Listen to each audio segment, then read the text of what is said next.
Welcome to Deutsche Sprache und Kultur, the German language and culture. And in the first part of this video, we have talked about all the misconceptions and myths that foreign language learners do have about learning the German language with an in-depth clarification. And today, in the second part, we will discuss the language acquisition process. That is, how we do learn or acquire languages. So let's start. Language learning, or better to say, acquisition, is a cognitive process which requires a comprehensive input. So, out of this definition, we have two important words here: a cognitive process and a comprehensive input. First, we will talk about a comprehensive input. Simply, it is something what is useful to you and only for you. For example, alphabetic knowledge is useful to a beginner, but not for the advanced learners. They already have had it. Plus, the input of the next level. By the input of the next level, I didn't mean here the input of the next level of language proficiency, or I also didn't mean here the input of the next topic, but what I mean is exactly what can be understood by the listeners, despite understanding the word structures. That means you can understand or you can get the meaning of the words you haven't read or heard before, the words you are not familiar with, but still you can guess the meaning. Because your brain has the ability to guess and think. And in language learning, you will be guessing the word from context and inferring meaning. And when you infer, you listen closely to someone and guess at things they mean but haven't actually said. As I have told you, despite understanding the word structure, you can get the meanings because you have a working brain and your brain can guess. People are afraid of learning German. They say German is very hard to learn, but it's not true. You can learn any language if you have a working brain. This is how your brain helps you in learning. So, no need to worry. If you have a working brain, you can learn German or you can learn any other languages. Let's make it more clear. I can give you an example. Suppose that there is a blank paper, and what if I only write the first word, Mutter, and also pronounce? Will you understand? Will you guess the meaning? Yes, half of you can guess. Mainly, the English speaking German learners can guess because of the similarities. But what about others? Can they do it too? For them, it's very hard to guess.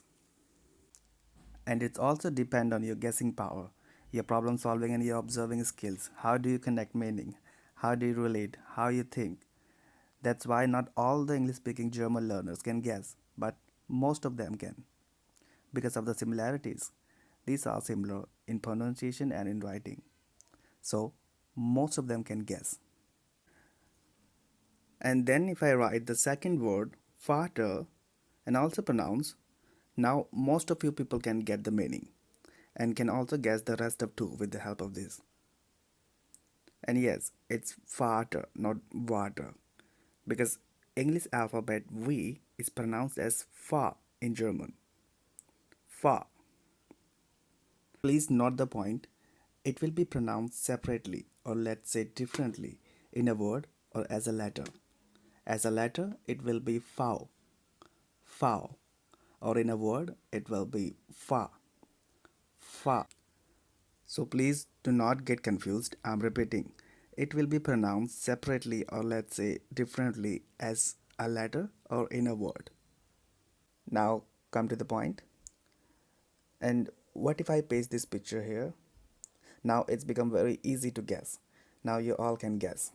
So what I'm trying to say is, if you can guess any of these four words, you can guess the rest of others. Or with the help of this picture, or with the help of this heading, über Familie expression, you can guess. If you can guess the word familiar, you can guess who all make a family together. So this is how books are designed. And the pictures, or let's say visualization, plays an important role in language learning. Pictures are associated or printed with text because through pictures you can better understand a concept, a theme, or what a text is about. It is said that pictures are more likely to be remembered than word. When you see an image, it is stored in your memory in the form of a picture or in the form of a word. Your brain works on images. You cannot utter a word you cannot think about.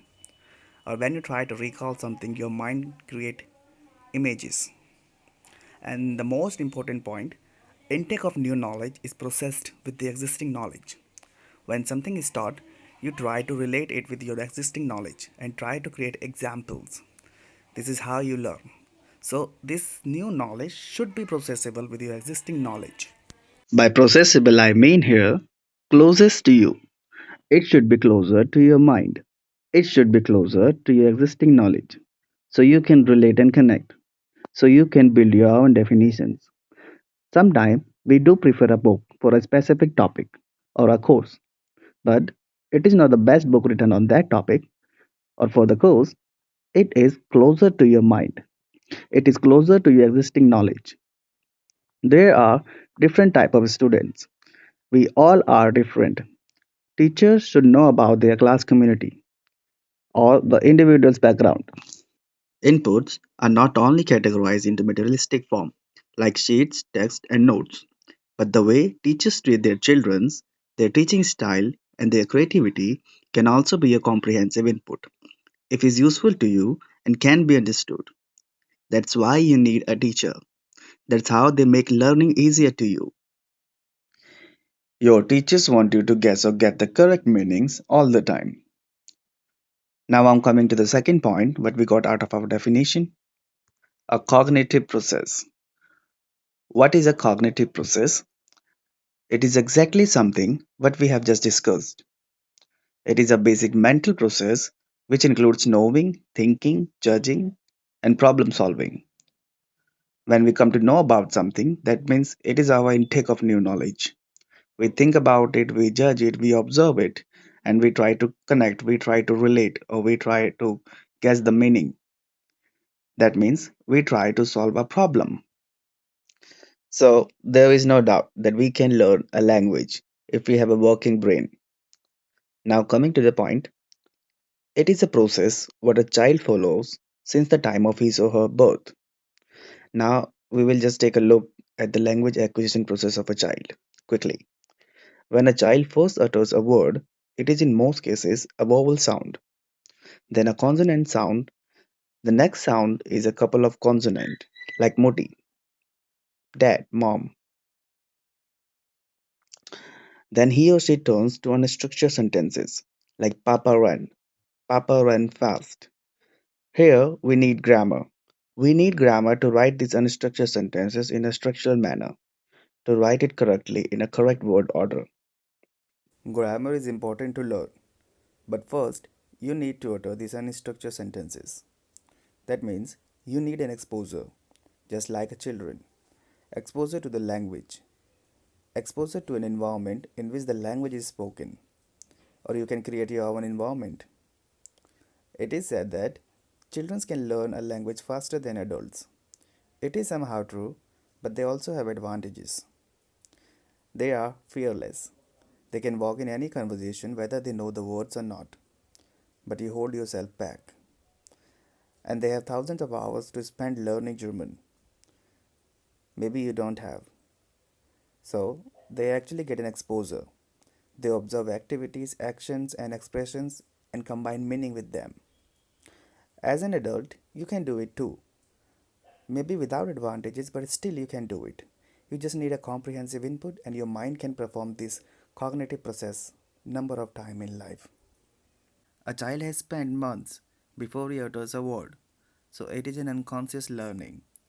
And why we have discussed a child language acquisition process, because you don't even need to learn grammar.